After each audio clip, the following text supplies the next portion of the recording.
I have absolutely no business buying another glowy primer. I have decluttered 2 hydrating glowy primers this year, and I have 3 more ready to go out the door. But I just had to know, does the e.l.f. Halo Glow Liquid Filter look as good on over 50, mature, wrinkly, crepey, combo oily skin as it does on those who have under 40 skin or those mature women with dry skin? Because those are the ones that I've seen try it. And as I said, I have tried many, many hydrating glowy primers, and they either make me look like an oil slick or they make me look sweaty. And neither of those things are a look that I'm really going for. And so I guess I just keep holding out hope that maybe there's a hydrating glowy primer out there that will give me a dewy, fresh look without looking sweaty or oily. And so when this came back in stock at Target, I decided to give it a shot and let you know how it works for me. And as a bonus, I am also going to try the new e.l.f. Lash N Roll Mascara. I actually have been using this for a couple of days, and I'm excited to let you know what I think of it. So we're going to put this on, talk about it, and make sure you stick around to the end because I'm going to give you an update on how it wore through a 9-hour day. Hi, I'm Tina. Welcome to this beautiful journey through midlife. If you aren't quite over 50 yet, that's fine. You are more than welcome to stay. Stick around. Maybe you'll get a heads up on some of the things of what you can expect in the next few years. Thank you for choosing to spend a little bit of your time with me today. So e.l.f. describes this as a liquid glow booster with skin-loving ingredients to give your skin a soft focus social filter effect in real life. Pretty bold claims. It says that it's great for all skin types, normal, oily combo, or dry. You can use it 4 different ways. You can wear it alone, you can wear it under makeup, over makeup, or as a highlighter. I have actually tried this a couple times because I didn't want to go into this blind, and I wanted to give it the best chance that it has of succeeding on my skin.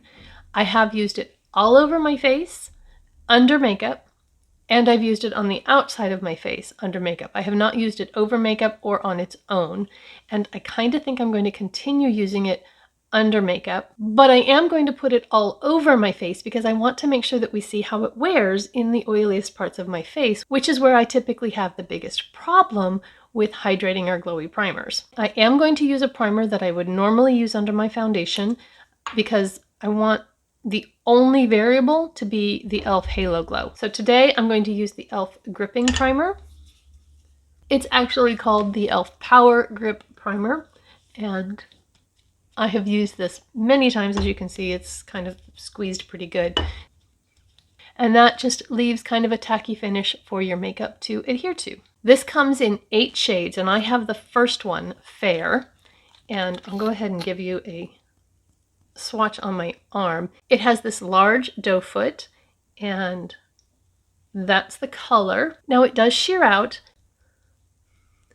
but if I just kind of blend it, you can see that luminosity that it has, and of course it's still wet right now, so everything looks luminous when it's wet. So let's give it a second and I will show you what it looks like when it dries. Okay, it's dry now to the touch, and you can see how it just kind of has a glow to it. It doesn't have any glitter or, chunky particles or anything like that. It's just this pretty candlelight glow. So with the doe foot, I'm just going to put it in a few places. And then I'm just going to use my fingers to blend it in. Achieve a flawless glow with the only filter you'll ever need. This innovative complexion booster and skincare makeup hybrid is infused with skin-loving squalane and hyaluronic acid that work to enhance the overall look of skin while rendering a soft focus, effortless radiance. It also includes finely milled powders to blur lines and pores for a softer, kind of airbrushed finish. So I was a little dewy before because of my skincare, but I am downright beaming now. If I come in close, I really don't think that it has done much to blur my pores in here around my nose. So we'll see what happens when I put foundation over it. I'm going to use the Maybelline Fit Me Matte and Poreless. I added the pump. It doesn't come with one. I got it off of Amazon. I can link it down below. And my color is 115 Ivory. I have just one pump on my palette, and we're going to dab that around and then blend with my dampened beauty sponge. I'm using this foundation because I know that with the Power Grip Primer and powdering it the way that I'm going to powder it, it will last all day.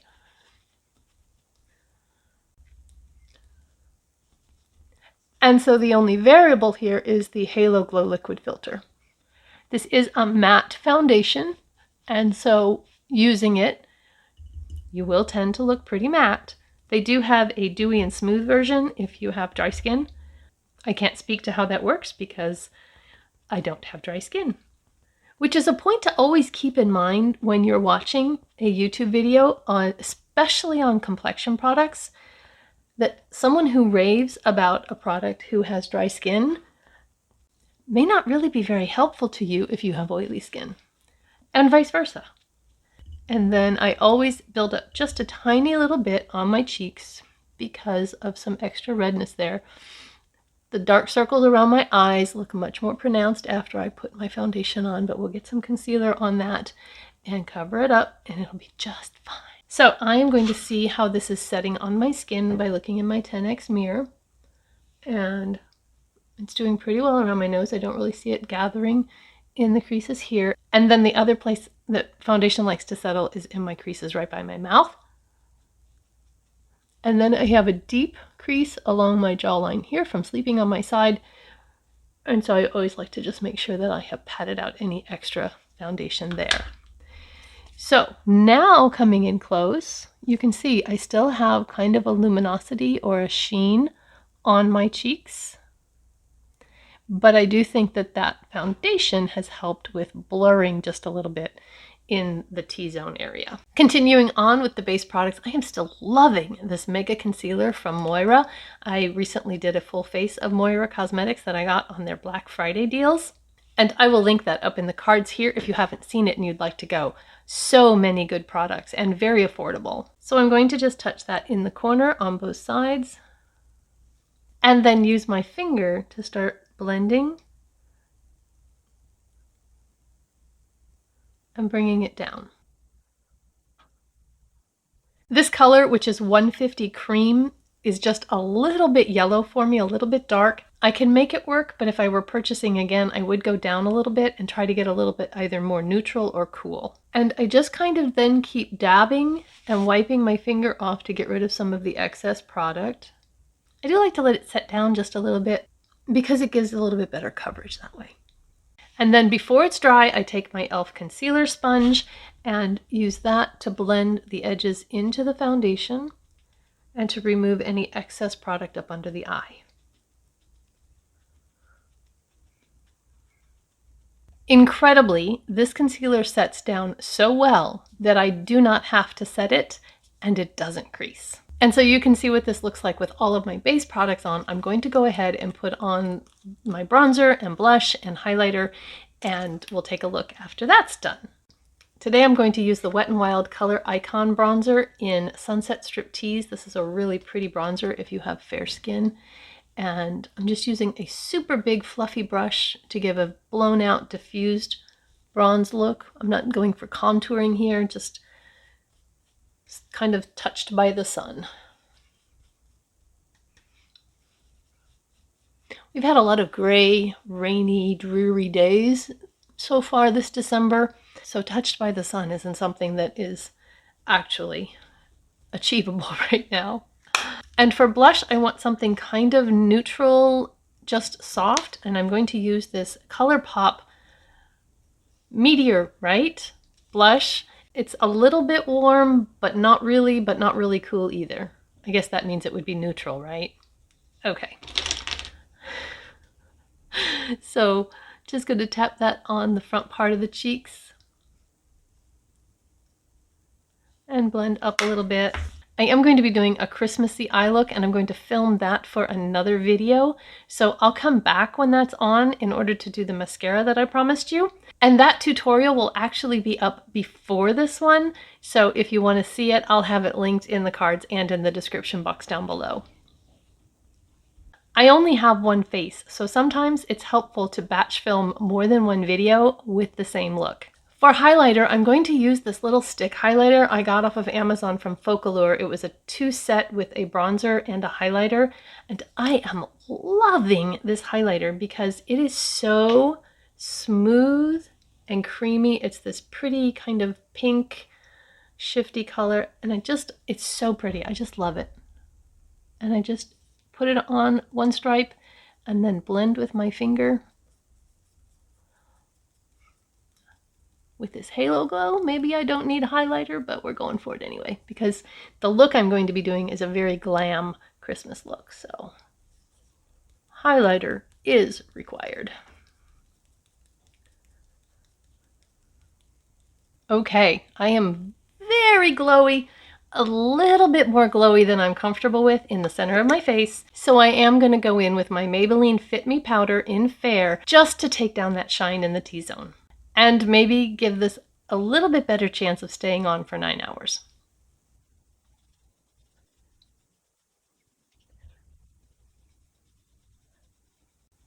But I am not going to powder the outsides of my face. I want to see what this does when it mixes with my natural oils. So you can see now how that really took down the shine and mattified. And then also now look at my pores in here, how much they have been blurred. This powder is just beautiful. But I still have radiance on the sides of my face, and it's not really completely matte in the center either. So I'm going to go away for a little bit, film the eyes, come back and show you the mascara. Don't go away. Did you miss me? Obviously, I've been at work on my eyes when I was away. That video will already be up, so I will link it in the cards and in the description box if you want to go see what I used on my eyes and how I finished up the look for a beautiful Christmas look in the #HolidaySparkle open collaboration. But right now, we need to talk about this mascara. Little backstory here. I have not really found an e.l.f. mascara that just wows me.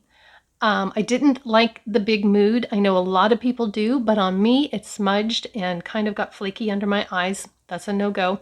I do like the Lash It Loud mascara, but more so for a first coat than just using it by itself. The brush does a great job of separating your lashes and getting a good first coat on there. And then when I put another mascara like the Lash Princess or something like that over the top, it gives great volume and length without getting clumpy because you've separated them already before. But I'd really like a mascara that does both without having to use something else. I have been using this now for about a week, and it is quickly becoming the only mascara that I want to use. Now, I think that e.l.f. was probably trying to dupe the Benefit Roller Lash with this mascara, and I cannot speak to that because I do not have it and do not use it. If you want to see a dupe video, I'm going to link Jen Phelps's video where she talks about this in one of her Vlogmas videos, and she does a really good job comparing the two, and she does conclude that it does seem to be a dupe, but we're going to put it on today and I'll tell you about it here. Let's take a look at the wand here. It is a curved wand, and on one side you have shorter bristles and on the other side you have longer bristles. e.l.f. says to use the short bristles to apply the product and the longer bristles then to comb it through and separate the lashes. So that's how we're going to put it on. It says that it gives maximum curl and unbeatable lift without an eyelash curler. I have not curled my lashes today. We're going to test that out. Okay, so we're going in with the short bristles. e.l.f. says that this is a mega curling mascara with a unique double-sided and curved silicone brush to lift and separate lashes for an eye-opening effect. And like I do with most mascaras, I put it at the base and then kind of wiggle as I come to the outside. It gives your lashes maximum curl and lift. Okay, so we've got the product on, and now it says to turn the bristles to the longer side and comb through. So that's what we're doing. Smudge and flake-free resistant formula, and it is vegan and cruelty-free. And then we'll do the lower lashes.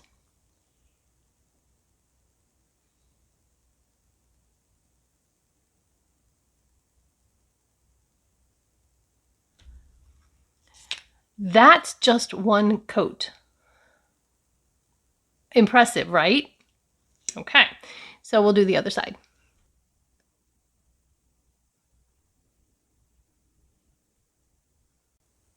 And flip.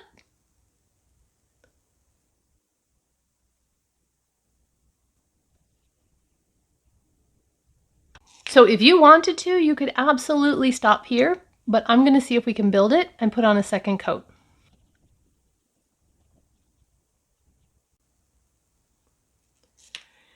Two coats, one coat. I do feel like it got a little bit clumpy and wanting to stick together. I had to work a little harder with the brush to keep the lashes separated, but I was able to do it.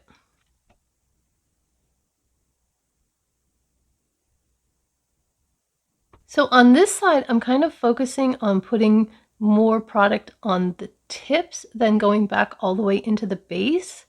And that kind of seems to be helping with keeping them separated a little bit.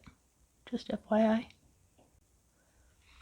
But yeah, I was able to get the tiny ones in the inner corner, and I think that that's fabulous. I do want to set this. I would normally set my face even without the e.l.f., so I'm going to do everything the way I would normally do it, so that if something is different or I don't like the way it wears, I can say, probably was the primer, right? Okay. I'm going to use my e.l.f. Microfine Setting Mist. I actually did pick up another one of these when I was getting some other products. I said I wasn't going to till I went through some other products, but I've missed it enough that I went ahead and purchased it. Oh, that is just the best mist. Seriously. Can we just appreciate that? Okay. My hair is whack. And then just take my blending sponge and just press that into the makeup. I do have a little bit of fallout from the eyeshadow, so I have a little sparkle on my cheek from the glitter. That's not the primer, it's actually the eyeshadow. I'm going to go back to my other video where I'm filming the eye look because I have lips to add to that. But don't leave because I still have a wear test to give you and let you know how this performed all day. Did I end up looking greasy or sweaty? And what happened with the mascara? Any flaking or smudging? Don't want to miss it. I'll be back. Okay, it's the end of a long day and I actually look a little bit rough. It's about 9:30, so I've had this on for about 9 hours, and I did teach 2 dance classes today, so it's gotten a pretty good workout. I also had a massive sneezing fit after fixing supper because I got pepper in my nose, so I've had to blow my nose a bunch. And so I don't really feel like there's a whole lot left on the center of my face. But I feel like, you know, if you look at me from the side, I kind of feel like it still looks pretty good. I do have the glitter fallout from the eyeshadow, but I'm not terribly greasy looking. So I don't know. It's not something that I feel like, wow, I can't wait to use this again. But I also don't hate it. I want to use it some more. I did use it yesterday on just the outer portion of my face. And I think for me, that's probably going to be the best way to use it, because then I can keep the center of my face that tends to get oily a little more matte and maybe have the foundation stick a little bit better. Because like I said, normally this is a foundation that I don't have this trouble with. Future Tina here, and I wanted to update on how I've been using the e.l.f. Halo Glow since I filmed that video. Over the last couple of days, I have been using it just on the perimeter of my face, and I am much happier with this application. I feel like I'm not fighting so hard to keep the center of my face matte and the foundation in place when I don't have the Halo Glow underneath it. I don't know if it's just a matter of fewer layers or if there's actually something about the Halo Glow that just doesn't allow the foundation to perform as it is capable of performing. But for whatever the reason, I am much, much happier with this product just on the perimeter of my face. Today I used all of the same base products that I used earlier in the video, so I'm going to come in close so that you can see how it looks applied this way. And I still have a pretty glow on the sides of my face, but I feel like the center of my face feels less heavy. I'm not going to come back and film a full update on how it looks at the end of the day today, but I will put a couple of pictures in just to let you see how it looked after 8 or 9 hours of wear, and the difference between today and when it was applied all over my face. Using it this way, I really like it. I've used it with different combinations of base products and different foundations, and I think it's really pretty. So I hope that update was helpful. The eyeshadow, on the other hand, still looks fabulous, and so does the mascara. I have no smudging, no flaking. It hasn't transferred to my brow bone in any way. really, really happy with the mascara. So that is a definite recommend. If you're in the market for a new mascara, this is a good one to try. At least it worked really good for me. Let me know too, have you used the e.l.f. Halo Glow or the Lash N Roll? What did you think of them? Did they work for you, not work for you? And if this worked for you, what's your skin type? Because I think that that's really helpful for other people who read the comments, and the more people who report that, then the more information we have. I'm going to make it easy for you if you want to see the eye look. There's a video right there. If you want to see what YouTube thinks you might want to watch, then how about that one right there? I hope that you have a beautiful, blessed day, and I will see you in my next video. Bye-bye.